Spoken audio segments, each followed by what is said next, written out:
Okay, this is the next update. I built this and this out of wood and window screen and great stuff. This one, I didn't do that too. So this was kind of an experiment, an attempt to make it so that I have a removable panel, because all of my layout is modular in basically 2x3 wood benchwork. So I wanted to bring this out, but I didn't want to just screw boards on. I wanted to make it so that I can undo screws and undo this. And so then I moved my Digitrax through, cut it out properly, and then there'll still be a fascia board on top of this at some point. So if you look here, there's a gap for this kind of board here, like so, if I want. And what I did was I built the frame of them. This is the same thing, just shorter, out of these little guys, and 1x4, and then a 1x3 on the back that screws to the other 1x3 here. And so you're probably wondering, like, what is the point of this? The point is so that the trains in this area are too close to the edge. They haven't fallen over, but you know it's going to happen. So I want to make it so I can put Sculpt-A-Mold or plaster on here, make a little bit of a ditch, and then basically have a little scenic kind of valley. It doesn't look like it right now, but anyway, what I did was I stapled and wrapped the window screen in here. It wasn't the super most cost effective, but I controlled my great stuff from attaching to the layout, which is what I wanted to do. So mission accomplished. It did seep out. I did put too much in, so I broke it off. Not a big deal. And then what I'm going to do is I'm going to put Sculpt-A-Mold slurry on top of here, and then have a little kind of make it look like there is drainage here. I want this scenery to go up and then down and then back up again, if that makes sense, before it gets to the roadbed. So a lot of work, but worth it in my opinion. I've got tape on here right now, and it did balloon out a little bit, but it saved it from dripping on the floor. And so I'll remove the tape, and then I'll come here with my razor blade and cut that all smooth. And then at some point, this fascia will be nailed onto here. I have to make another basically little wood section to hold it in between these two sections, and then this will be a finished scene, because this is the last track that's close to the edge on this level. Now I will move my Broadway whistle into here. I have UP5 that's going to be in here, and so on. So what I have to decide now is, do I make more blocks to make it so that it comes back down? That's probably what's going to happen. And this is the last wall. I just have to move these wires, tuck them underneath. It's a lot of hole drilling, a lot of afterthought, but it is what it is. So in this one, I have a loose linimon cut to shape, and then I'll have to build another couple wood boxes, and then this UP5 will be moved out as well. So it's going to make sense at some point. It doesn't quite make sense yet.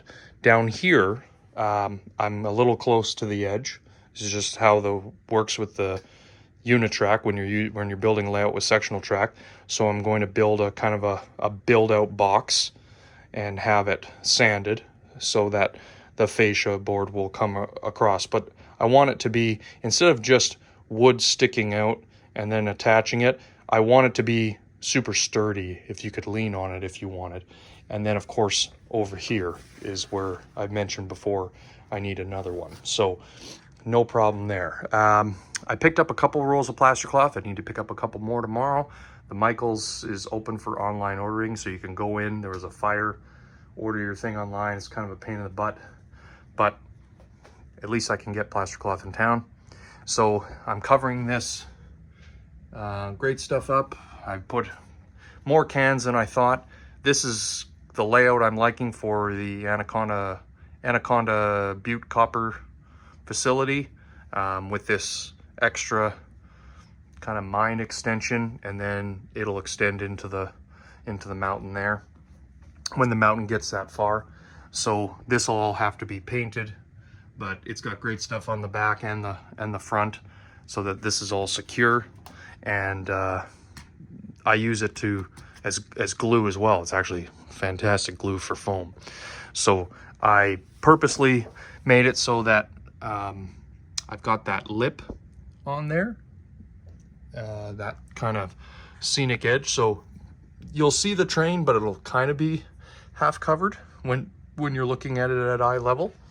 And the other thing I'm thinking about is if I get risers, I could make a passing siding here.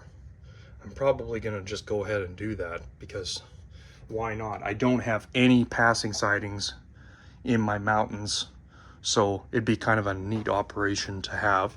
So obviously need more plaster cloth here, more plaster cloth there, and more on this foam, but we're getting somewhere. We have some progress. I just wanted to show this before I cleaned up. So I get these little $1 mini paint trays, and when they get full enough of junk, you can just toss them. These are the puppy pee pads. That's Barry's idea. Fantastic idea. Makes for easy cleanup.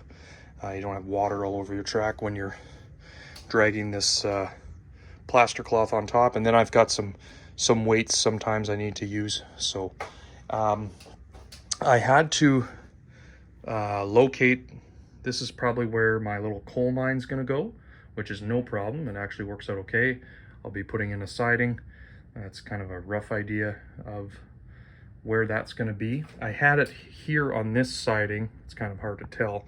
There's a siding here. But I found the Empire Leather tanning kit, and I think what I'm gonna do is put it right here instead in the Butte, because I've been looking at photos, and if I had acquired some tall smokestacks, then I can have basically this look like Butte, which is what the goal is. And in this corner, yes, I'll need a mountain, but I'll need it to be kind of a plateau, and I'll need some smaller forced perspective buildings like Z-scale or T-scale or whatever it is, because the Butte mine and the era that I'm modeling is not open pit. So I'm going to kind of change gears and get, I think Faller makes a kit of mine heads. So it's basically for mining underground. So that's what I want to do. This would be the future site of the Berkeley pit, if you're familiar with the area, but the town was on top of it. And basically, as they got later into the 60s, they turned it into an open pit mine. But in the era that I'm in, the town, the business neighborhood, it was actually right on top of the mine.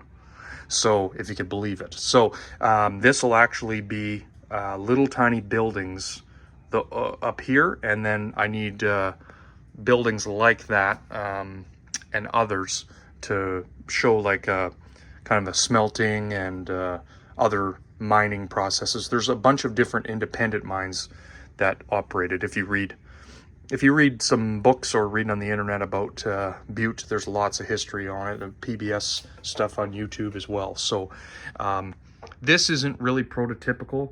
Obviously, it's a Walther's New River Mine kit, but it's Mahler's license, and I like the kit, and I have one big long siding that goes in there for parking ore cars, which is perfect. And then looking into, I want to put signals on my layout. I'm kind of jumping around, but this is kind of important. They actually use a Cephomore, if I'm pronouncing that correctly, for Northern Pacific. So what I'm thinking is on this line, I'm going to have it under wire, because up there in that corner, if you remember, there is a powerhouse I can get from CMR for Milwaukee Road.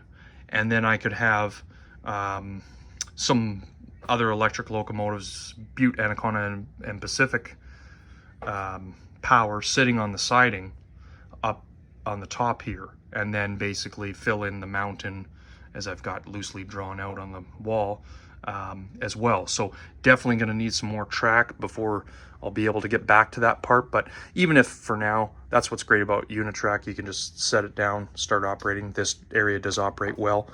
I really like how this comes out once you put plaster cloth. It just finally has a shape to it. So yeah, it's a nice change working on the top level, and then I'll be able to fix this disaster once this is all painted. I can kind of bring the scenery this way. So yeah, I will leave you with this, and we will talk to you soon, but there's going to be lots of changes in the coming days. All right, talk to you then.